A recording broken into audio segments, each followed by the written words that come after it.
Welcome again, everybody, to episode 20 of the Inclusion Conversation. Today, we're going to be talking about neurodiversity and culture. My name, if you haven't met me already, is Solène Anglaret. I'm the host of the Inclusion Conversation, and I'm the founder of Be Beyond Borders. I'm a speaker, author, and facilitator. My pronouns are she and her. And in terms of a visual description, I am a white woman in her mid-30s. I still get to say that for a few more years, hopefully. I have long, wavy, light brown hair. I'm wearing bright pink lipstick tonight to bring some light to the conversation, and a white dress.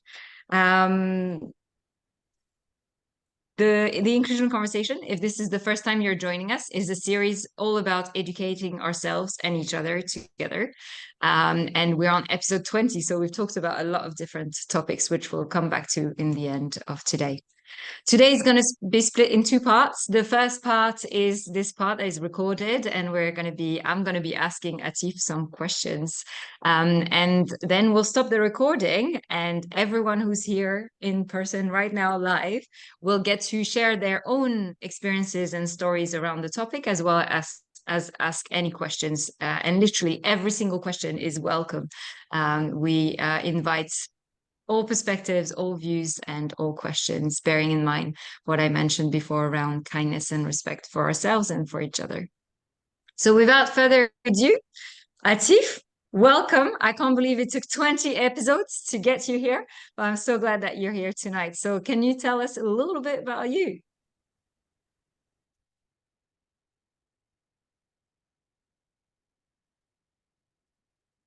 Yeah, so yeah, absolutely. Oh, wow, 20 episodes. Wow, I am.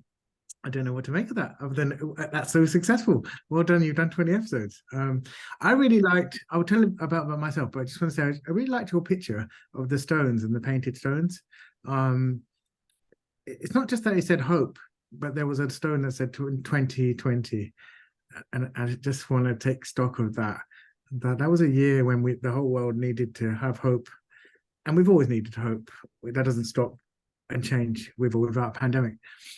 But it was perhaps the first time in a long time, perhaps even World War II, that the world has been really connected to something, connected in different ways with different powers and agency, different sense of loss. But we were all deeply connected to something, and it made us stop and listen. And I just wanted to think about that. And I was just motivated by that when I saw the stone written there. So I'm just going to say thanks for that picture. My name's Atif Choudhury. I'm really excited to be here. I feel quite honoured. You've got a wonderful network, Solène. I'm just chuffed to be here. So my name's Atif Choudhury. I'll put some things about me, or someone will, perhaps one of my colleagues who are listening today. But I'll do something about me on the chat as well. I'm one of the founders of two organisations. One's a social enterprise in Palestine, working with families and farmers to trade mostly olive oil and dates and things, and we do wonderful things there. And I spent a long time in Palestine going back and forth, trying to understand some of the things that are just not understandable. But I also am one of the founders of Diversity and Ability, DNA, which is a social enterprise designed to get more and more disabled and neurodiverse people working to change the world. We support universities across the country and globally. We're working with folks like the Commonwealth for Learning, but we also work with United Nations on their commitment to the Sustainable Development Goals and how disabled people and marginalized people, wherever they're from, cannot be left out of those goals. The idea that you cannot have a mission of zero hunger without the knowledge that disabled people all over the world eat last. That you cannot have equity without the experiences of so many people's realities. I'll just stop there. Just say I don't know what else to really tell you other than I'm excited to be here. Our work has probably gone on to change the lives of, I suspect, hopefully close to 300,000 people. But I feel that I'm probably being conservative in that. And I want to say what a joy. I think you are. Yeah, maybe I'm. Yeah, and I want to say what a joy, because it's not just those numbers, because I think the numbers can mean lots of things, but that the DNA team itself is made up of lived experiences, that we win international awards for what we do, and that we're this good of, not despite our differences, but because of them. And I never get tired of wanting an audience to know that, that it's important. And that so many of my team, it's not just the labels they wear or have had put upon them, but rather that the majority of my team are the first of their families to go to university, that the social economics of their stories and the class barriers, including mine, it truly matters here as to how people participate with a sense of confidence and everyday belonging. So I hope that's too not weird an introduction, but that's generally how I speak. And I hope that's okay. Of course it is. Absolutely. This is a space to speak however we speak, and to be welcomed in this group together. And to be fair, I mean, I'm at the end of my day. It's like 8:15 in the evening, so my brain is so foggy. So I'm loving the way you're speaking. I always drink every word anyway. So thank you so much for that introduction. And you already touched on the intersection. You touched on the socioeconomic intersection with disability and neurodiversity. But today we're focusing a little bit more on culture. So I'm wondering, like, how would you define neurodiversity through the lens of culture? Does culture change that definition? And I'm really curious from a place of language and also from a place of, I guess, growing up, in a different culture and in a different language where we have different words and different approaches to neurodiversity to this day. So I'd love your take on that. What's the definition? Yeah, I mean, it's a great question. I mean, does it have a definition? I think that's a question on its own. I would strongly argue that for many people it does, and they are held tight to that definition. And I think for a lot of people that it doesn't, and that's okay. And I don't want to be ambiguous about that. So I'm probably going to add more to it and then see where we tap into, really. I think, look, neurodiversity, to my heart, I think we are at the nascent stages of a conversation, the early part of a conversation about participation, about justice, about inclusion, of course. But we're recognizing that only now, really, this includes mental health, that it means everybody. Only now, in the last, and I think, I'm nearly 50, I'll be 50 in 2-3 months, but I think the last 20 years, we've seen the conversation on mental health change away from who's got what diagnosis into what barriers we face, what traumas have been inflicted upon us. And this conversation, whilst it's changed in a really positive way, I think LinkedIn is probably a good example. The identity of mental health awareness days, corporations talking about it, has changed a lot. It hasn't changed itself in the spaces of class, where people are still locked up depending on their socioeconomic status. They're still criminalized because of that reality. And so the idea that everybody has a deservedness and a well-being isn't there yet. Now, this applies to neurodiversity too. It really does. It would be unfair to say otherwise. And I'm going to really make sure that it's not ambiguous so that people can feel this. I believe we're all neurodiverse, but we're not all marginalized because of it. And that's the work to do. I believe that we're all neurodiverse, and that wouldn't be a shame if we weren't. I mean, crikey, wouldn't it be a shame? I cannot think or feel the way that any of the 17 people in this call can think and feel. And even if I share a diagnosis with anyone on this call, I still will not think and feel the way they experience the world. So then the challenge becomes okay, so then what is it? And I think that's the important. What is it? And it goes, well, I think it's the richness of human genomes, the richness of human beings, that we think and feel, and we work differently, we understand differently, we're accepted. I think neurodiversity cannot be separated from the question of love. and whether we feel loved and whether we experience love. I feel that the map I use to the world and the map I use to navigate every experience in the world was a map given to me in my childhood.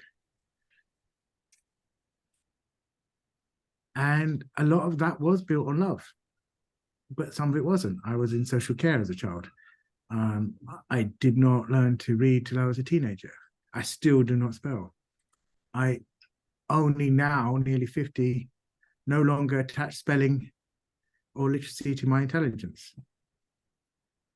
But it's a work. It's an ongoing work. There are moments where just I will take doctors to the Gaza Strip. I will lead people through spaces like that. And yet I get lost 20 feet away from my own doorstep sometimes, or not maybe, but say 200 yards, and I will get disorientated driving. And I think, how do I do this? How have I functioned? And then I'll be angry at myself. But in truth, this is not a story of me. It's a question of everybody being kind to themselves. That we do experience the world and we do feel it. And sometimes, and I think I want to answer the question properly, sometimes we pathologize it. Sometimes we find a name for it. Sometimes people give us a name for it. And sometimes we're desperately seeking a name. I personally feel, and I don't think I'm alone on this, is that we're still at early stages because we have a Eurocentric way of looking at neurodiversity. We are not looking at it from a global majority. In fact, we don't do a good job of it of looking at people who use completely different languages.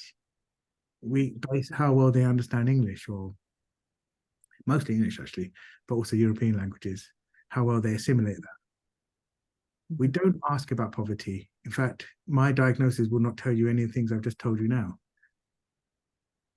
It won't tell you how I moved around a lot. But it will say he performs this way, and that way. On one test. On one test, yeah. And the results of that test were so deeply liberating. Because what's the alternative? The alternative is I'm not bright. The alternative is the thing that I was deeply afraid of becomes confirmed on a piece of paper.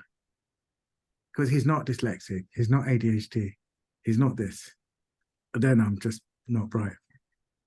But even that is such a narrow definition of intelligence, because how can possibly a test, according to criteria that were built on the experience of young white boys, can tell you anything about the wider display and experience of human life and of intelligence?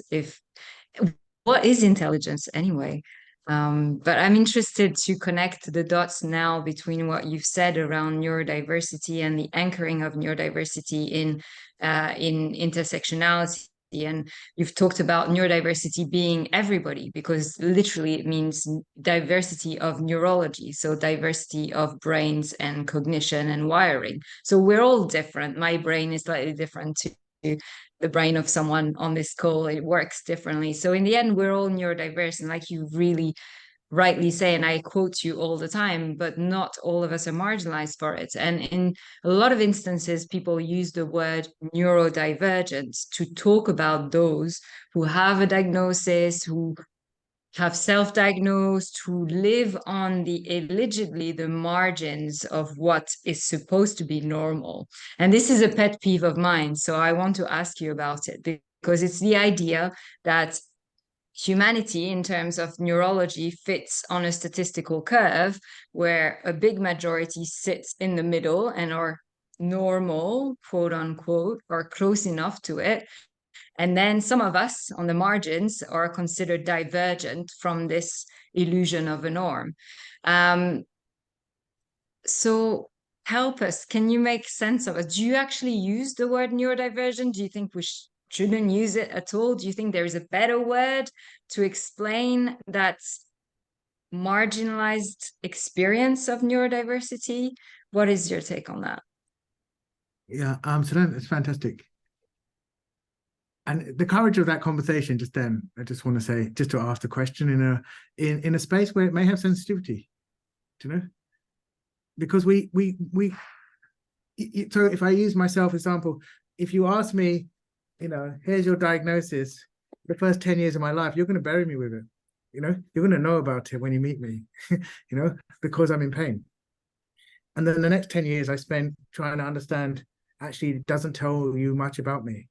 It tells you how I performed on a test. But I had to work in the sector. I had to start doing the work. I had to start healing through other people that I was supporting, that made me realize this doesn't work. It says something, but not that much.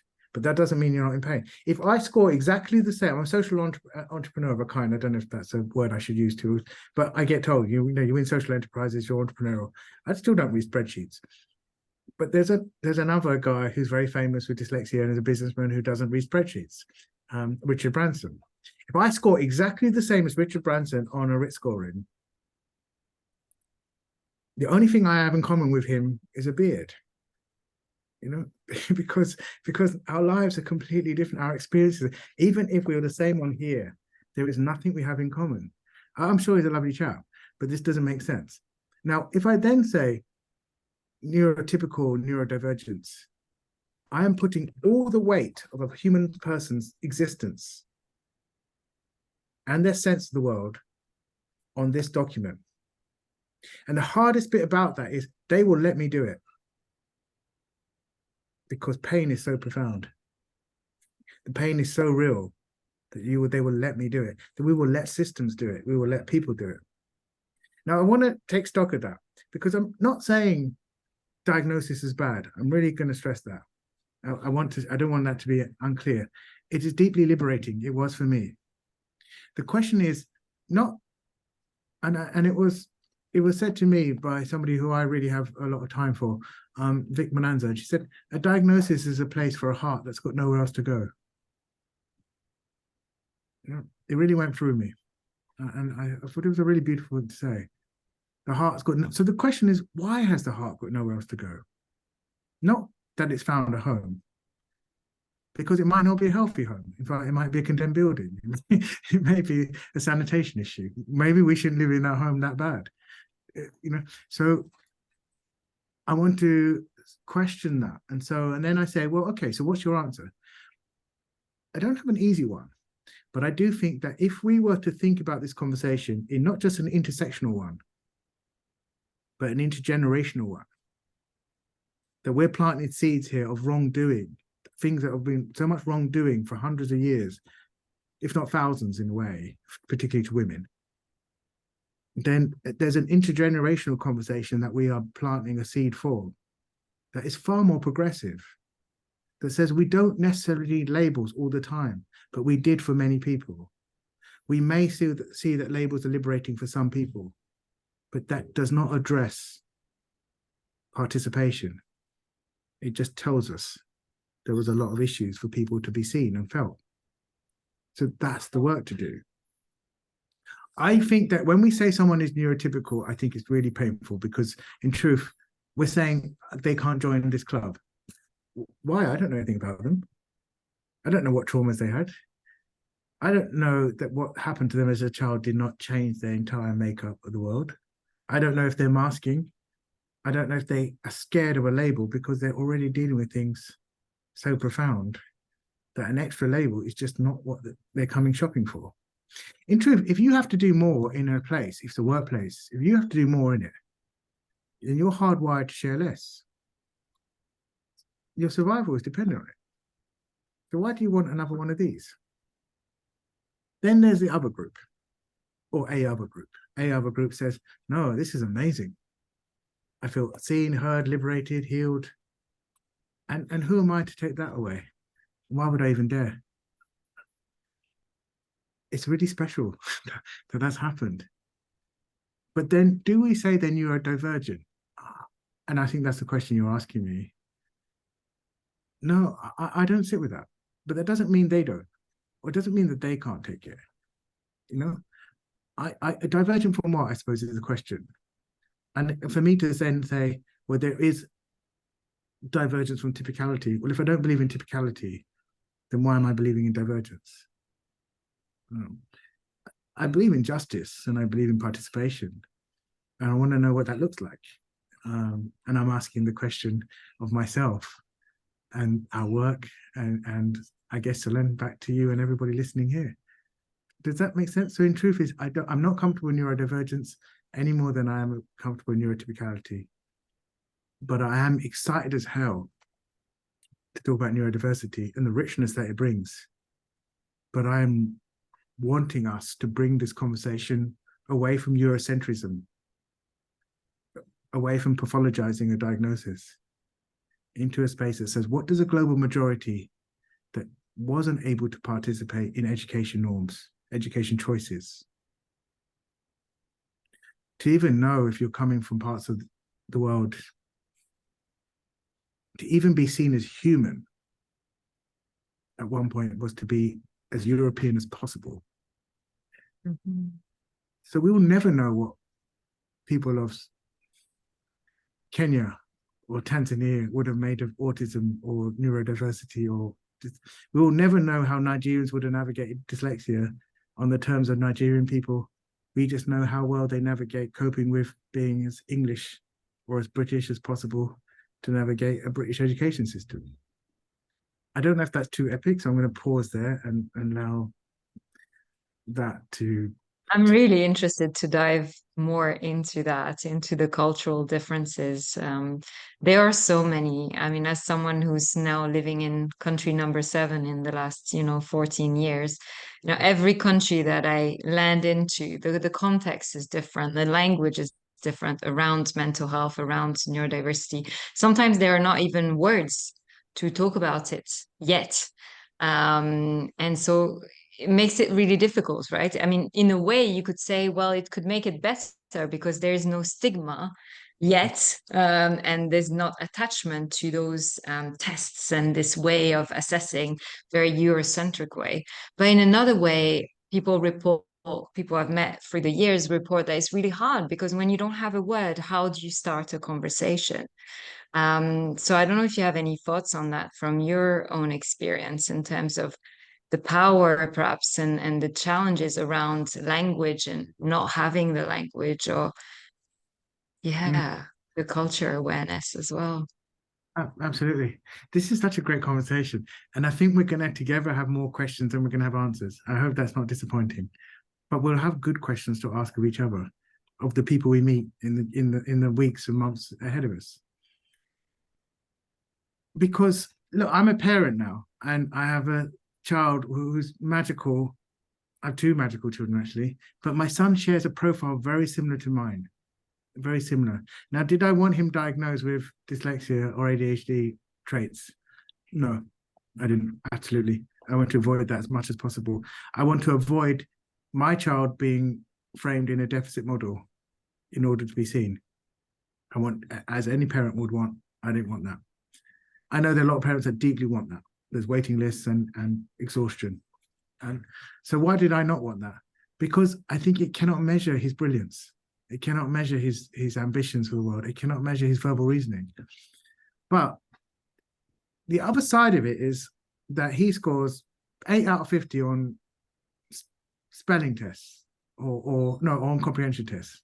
Not because he doesn't understand what he's reading, but because they can't read his writing and his spelling doesn't make sense. So now he has a scribe because he has had support and he has had a diagnosis and he has had parents who have paid for it privately, and that's the truth. And I'm going to touch on that in a second.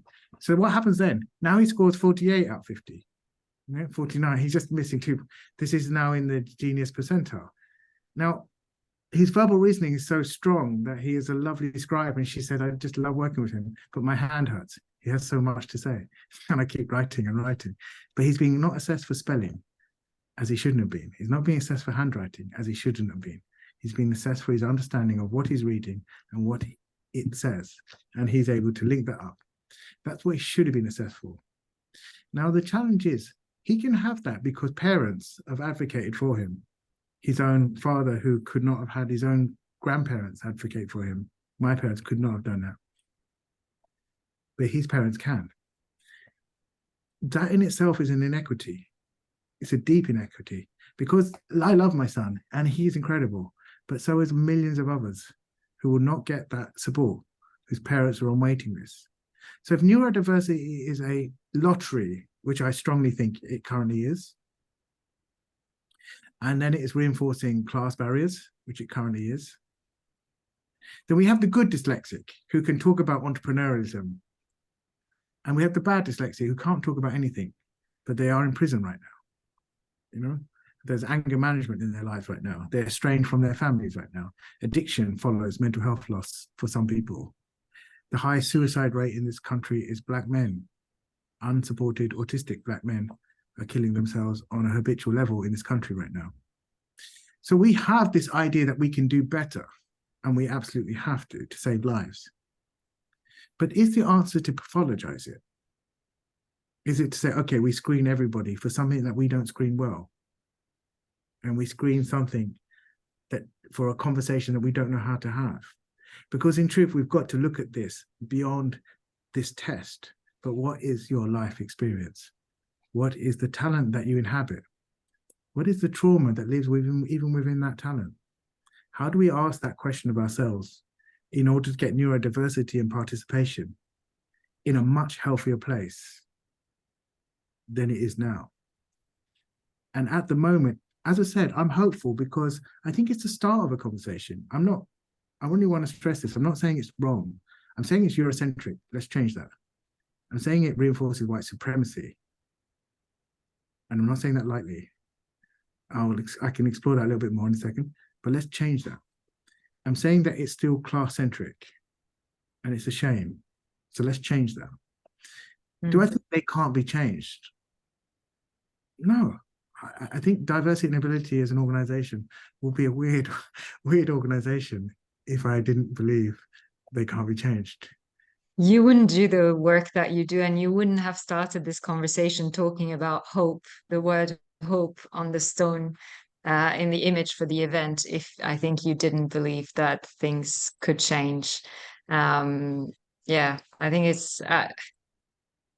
it amazes me every time how much you push the boundaries of the current conversation, because I think so many of us are still talking about, labels and names and who is strong in what. But I think just to expand and look at how neurodiversity interconnects with so many other parts of our identity and so many other systems of power and privilege, really, that's what I'm hearing from this moment, yes, and so much to unlearn, right, and as well as learn. And you were going to touch a bit more about the connection with white supremacy, so I'd love to hear a bit more about that and what you meant by that. Yeah, nice. I went there. You did. Yeah. That's what we do every time. By the way, everyone joining tonight, Atif and I are known for our endless conversations where we feel like we ask each other more questions than answer. And yeah, I love taking us on tangents as well. So this was not a planned question, but if you're happy to answer. I am. Yeah, I am. Absolutely. And it's okay. And this is the courage of the conversation. And I suppose before I explain it, I think we owe a debt to neurodiversity. We always have done. The innovations in the world that have truly transformed us have come from lived experiences and people's inability not to hold back. But we've also seen people hold back. We see it every day in the work that we do. You see it in the work that you do. You see it in the relationships you have. The world is less of a good place, and less of a richer place because people were played small. So those things are factual. We will never know some of the things that we are able to talk about. I'm going to talk about a little bit that we can think like here we have an incredible space NASA scientist, Maggie Aldrin Popcock, a young girl grew up in Camden, was told as she said she wanted to work in science that she should be a nurse, and we watched Imperial University dedicate a room for her. Even Barbie have made a doll after her. And what we're watching is, more importantly, I think, NASA has named a satellite after her. And this changes the aspirations of people when that representation is there. It changes the idea that this could be me. And so we think of these things all too often too late. Even if I think about the wonderful Alan Turing, he's on the £50 note. I don't know if anyone has a £50 note, but he's there. I don't have them, but he's incredible. But here is somebody who took their own life. It truly happened. He never saw that beautiful brain of his himself. he changed the course of World War II. He named a machine after the first person he loved, Christopher. It was the machine that changed the Enigma code, or broke the German machine Enigma. We owe a debt to Alan Turing's brilliance. We call it the Turing test. Alan Turing never saw any of those things. You know, he was chemically castrated for being different. We can fast forward this into another space, and I will touch on white supremacy, but I want to make sure that misogyny is not missed in this. Do you know? Because I think, look, we create frameworks through power. We don't create them through justice. If that was the case, I don't think we'd be here today right now. I think this would be a conversation we just don't need to have, right? So if I think about the power of misogyny, of course, this can take the next hour comfortably, and I would not be saying anything that you don't already know. But I want to plant a seed that hysteria was something. I will go to white supremacy, I'm not forgetting it, but hysteria was a thing that Freud said, and Adler said, and some Gestalt scientists said, for women who just like sex, essentially, right? Women who like sex a bit more than they feel that it was appropriate for them may have hysteria, because men can't have hysteria, only women can. Now, for 80 years, it's a fact until it's an embarrassment. But it was a fact. Now, then we look at it and think, why did this happen? Why did we project? Why did a group of men project their understanding of the world and reshape the world and humanity as a result of it? And how could they have done it so easily? Well, they're from a class background that made sure they could. They were from an education background that they were sure they could. They were able to apply ECT to women who had very little say in it, particularly poor women. So it's hurtful that that happened. And it isn't just weren't they silly? But this affected lives. A generation is coming that will look at the way we pathologize neurodiversity now